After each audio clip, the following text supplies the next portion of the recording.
All right, I'm going to start recording. Want to do a quick video on the command line. We're going to talk about the terminal command line, what the command line is, Linux command line, sometimes called a CLI.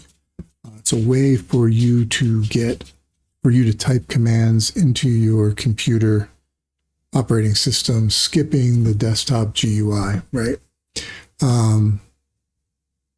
Linux commands are based on standard Unix commands, and we're going to be talking about bash commands. So bash is the shell. There's also different shells. There's fish shell, ZSH shell, other shells that you can use, but we're going to be using standard Linux bash commands. And I'm going to be using console as my terminal.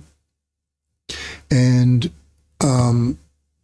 basically, I wanted to show you, so your terminal might look a little bit different than mine. I have mine configured a little bit with different themes and stuff. I'd recommend you do that just to make it more yours, make it more personal, like it was built for you, and just what colors you like and stuff like that.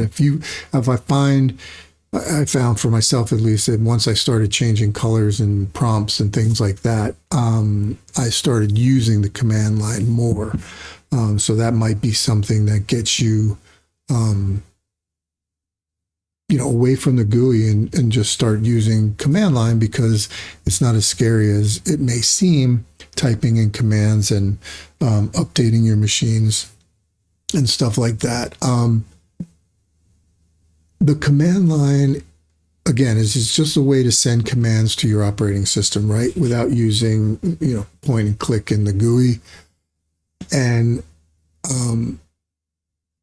you might ask, well, why would I want to do that? Why would I want to type commands? It seems like, old school or something. One of the reasons is commands are the same in all versions of Linux. So whether you're using Red Hat or Debian or Arch, Manjaro, Garuda, Kubuntu, doesn't matter. The commands are all based on Unix commands. The same way Mac or Android is based on Unix. And it's an easy way to automate tasks. You could make scripts. It can be fun. You have more control when you're using the command line. It's just, there's some things. So basically, so Linux is a kernel, right? I don't know how much, if you're new to Linux, Linux is typically the translator between the commands you type on your keyboard and how the computer interprets those in binary, in ones and zeros, right? So your operating system can have text input, or it can have a GUI where you're using a mouse and you're using graphical user interface to click files and stuff like that. So on my screen, you see I have my file manager here, which is Dolphin, and you see I'm in my home directory. So Linux, basically when you see the /, that's the root directory. So basically Linux is basically like a root, and then it all comes up and it stems out into different branches and all that kind of stuff. But it starts as the root directory. And from the root directory, you have what's called your home directory, and each user will have its own home directory, right? So right now, in my home directory, and my user is Cactus, so it would be /home/Cactus, right? So, and that's also indicated shorthand by the tilde. So you can see the tilde right here, which is right up here in my title bar. So if I shake my mouse real big, you'll see that tilde right there. So that's my home directory. And if I were to do a pwd, print working directory, or present working directory, and hit enter, you'll see it'll say /home/Cactus, right? So that's there's long form, and then there's aliases. I'm not going to get too in depth. I want to keep this really, really, really basic. user accounts. You could have all kinds of users, right? And groups. And the most powerful user is root. Root is the like administrator of the account. And you need what's called pseudo privileges to access the root. That's basically a password. But while you're working, you don't want to be in the root account, right? You don't want to mess with any of that. You just want to mess with your files, right? So that's what we have here. Now, if in Linux, when you have a file or a directory or file and you want it hidden, you put a dot in front of it. So dot whatever. So if I were to go over here and unhide my hidden stuff, you'll see all my config files, .cache, .fonts, .config, all that stuff, they're all hidden, right? And they're also a little bit grayed out. You can see all the hidden stuff. And then when you don't want to see that, sometimes you need to see that, right? That's the beauty of Linux. They don't lock it down. You can get to all that stuff. But if you don't want to see it, you can just unhide it, or sorry, hide all the dot directories, and then you're just left with your working directories, right? So in order to see them in the command line, you can type ls, which is short for list, and you can see all the directories. They're in blue on here, and these are all the ones, and they're just listed right there. Now, if I did ls-l, that's for long form. That's going to give me a little bit more information. Still gives me the list of the directories in there, but it gives me the last time it was modified, the date, the size, and then the owner. And then also over here you have privileges, and the D in front of it stands for directory. So if we were to change directories to, let's say, let's change to pictures.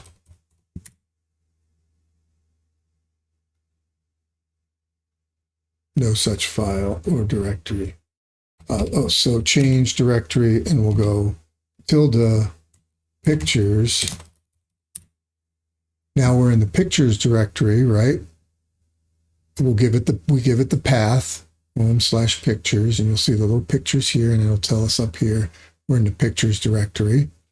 Now, if I were to list out the contents of that directory, you'll see there's a bunch of pink, and yours will be different based on the theme that you have, but the directories are usually blue, and the files are usually a different color, but these are all the pictures, right?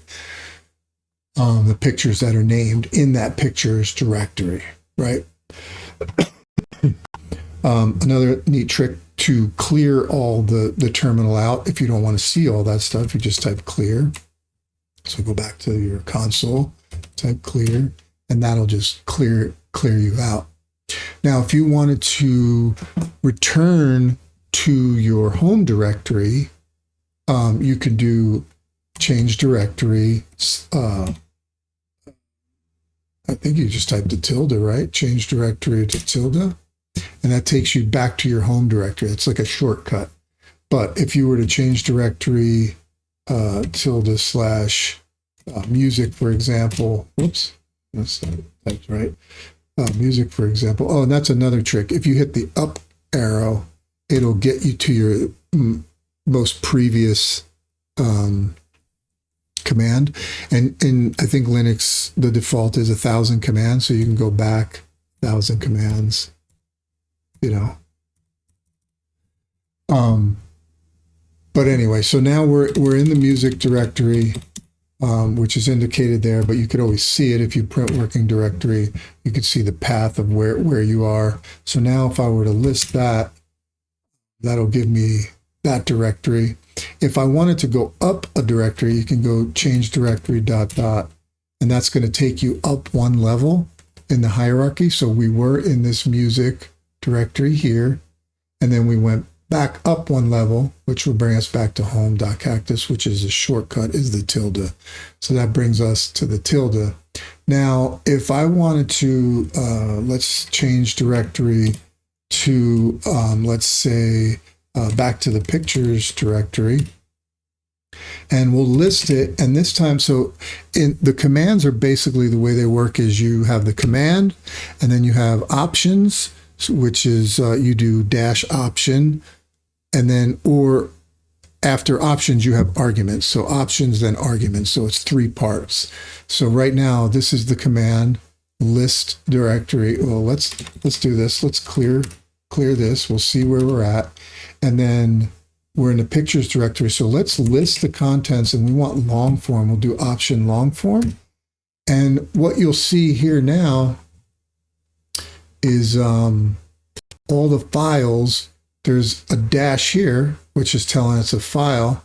But if we scroll down to where we have a directory, let's see, where is our directory? This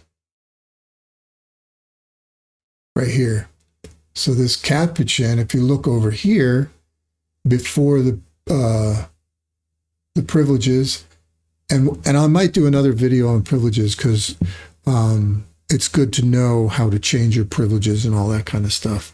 But for right now, you'll see this is this blue color, which indicates that it's a directory. And this also indicates that it's a directory, the D before the privileges. So if it's a file, it's just going to be a dash. And if it's a directory, it'll be a D. So that's one way to look at it. And you could scroll with your mouse up and down in the terminal. You could also use the arrow keys, page up and page down. If you were, thought you could page up and page down, maybe not. I'm sure you can. Yeah, page down, page up. What was I going to do? I was going to clear the screen. If I know how to spell, clear. And then let's go change directory. One quick way to get back to your home directory, instead of hitting CD change directory ... would be just CD, and that'll take you back to your home. That's another shortcut. But if we were to CD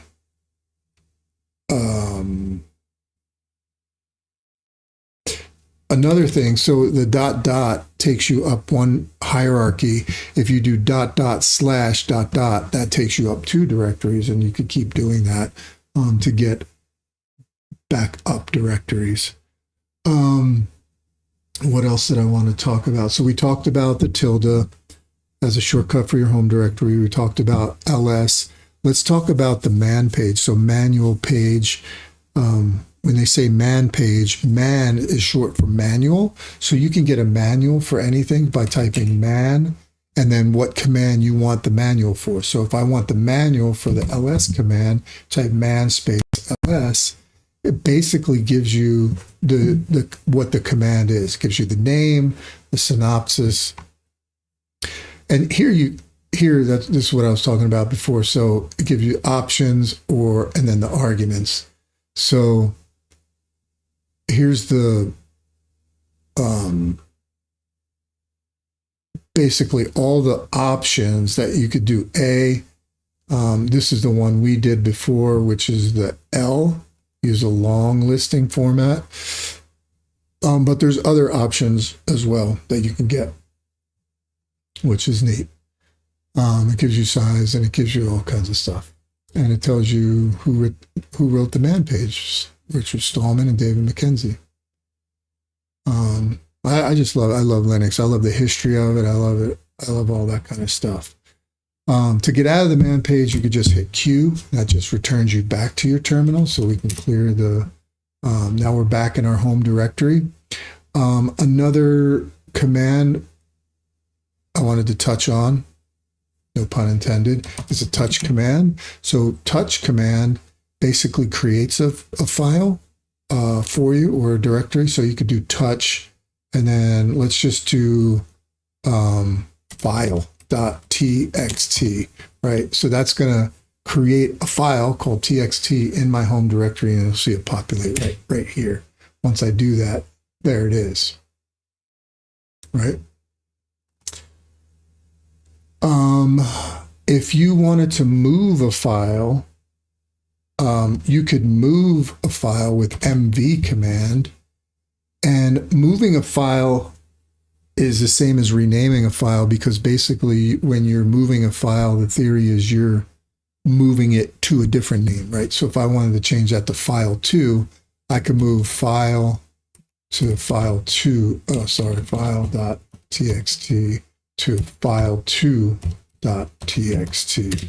And that should change that to file2, which it does, right? And then if I wanted to remove it, you got to be careful with the remove command, because if you do it, it doesn't throw it in the trash bin. It removes it. It deletes it permanently. So just make sure you don't fat finger something, but remove command is RM. So remove file2.txt, and then it's gone.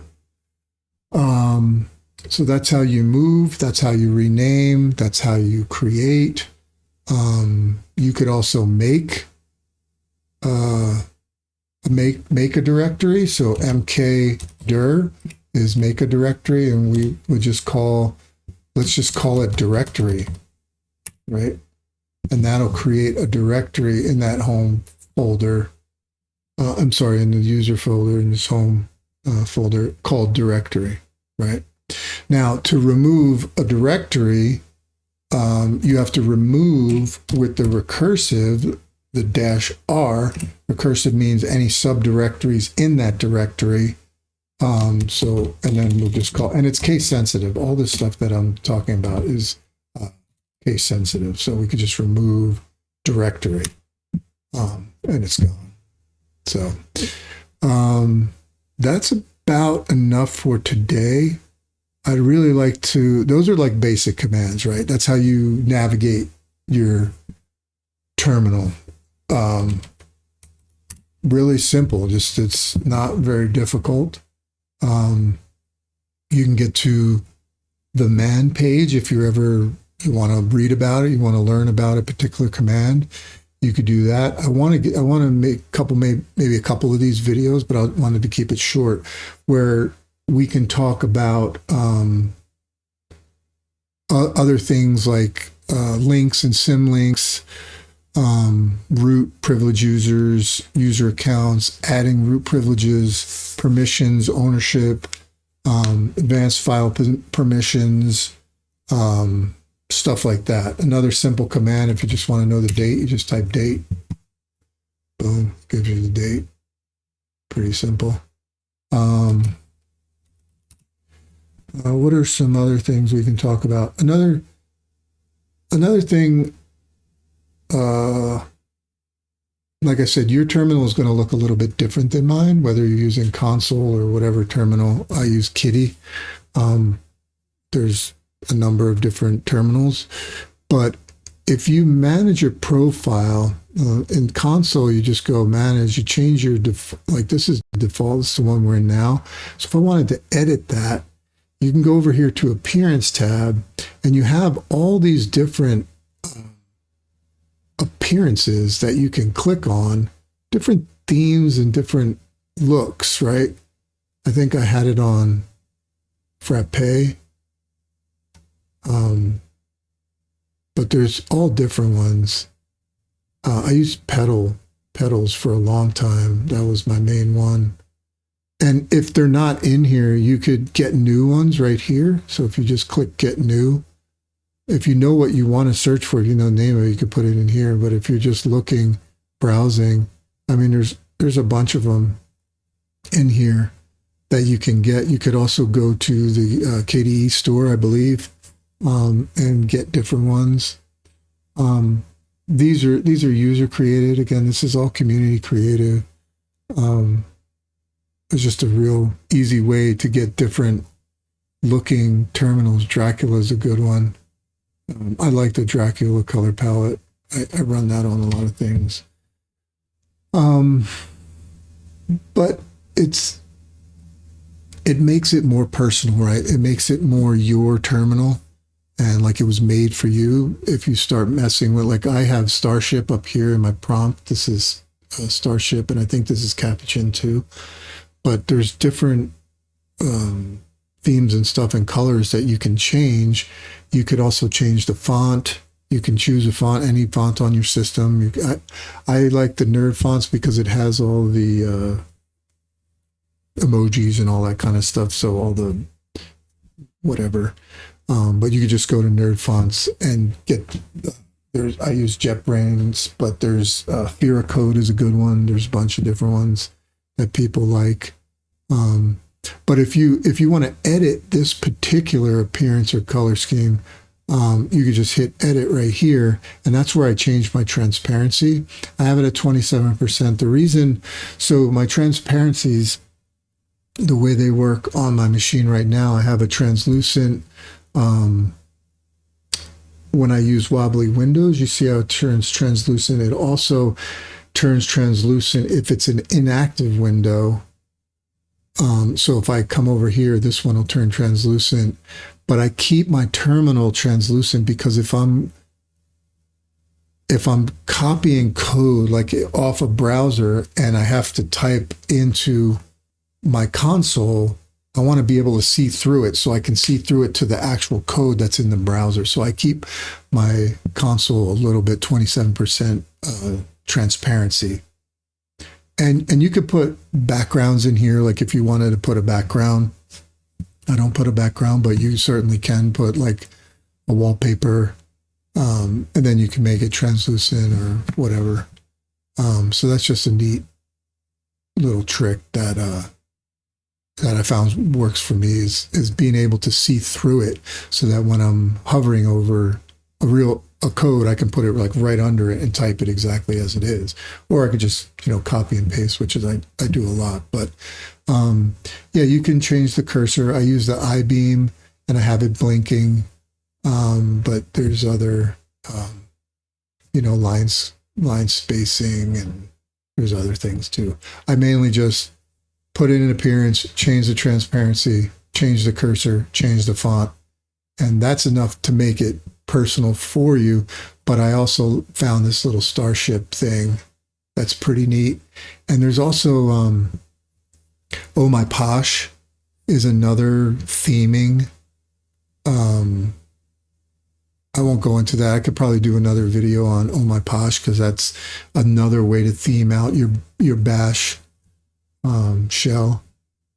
So just little tricks, but I wanted to keep this relatively short, so I'm not going to go on forever about it. These were just basic commands for new users to not be so terrified of the CLI, command line interface.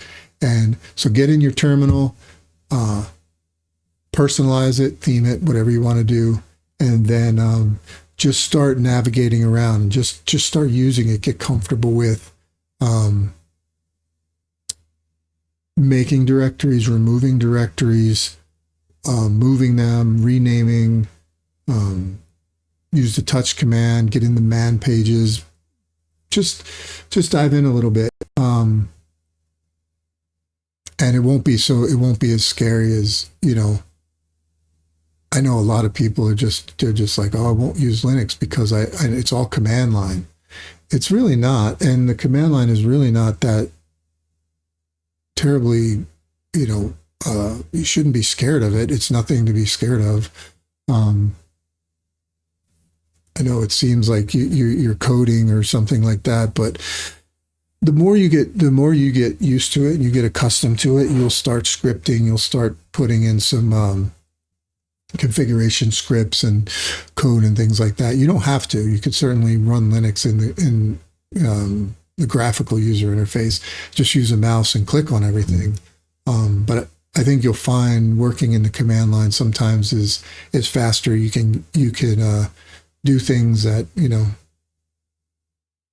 they're just faster and fun.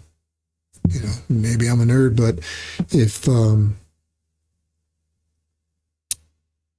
and there's still I'm still learning too. Like I've been using Linux for 20 something years and I'm no expert. I am still very much an amateur, and I enjoy learning and I enjoy trying to figure things out when I get stuck, and certainly tinkering. I mean, obviously I love customizing and theming and, you know, making it my own. But that's part of the process of having it. And I think you become more invested in it the more you do it. And it's like anything else, like cooking, right?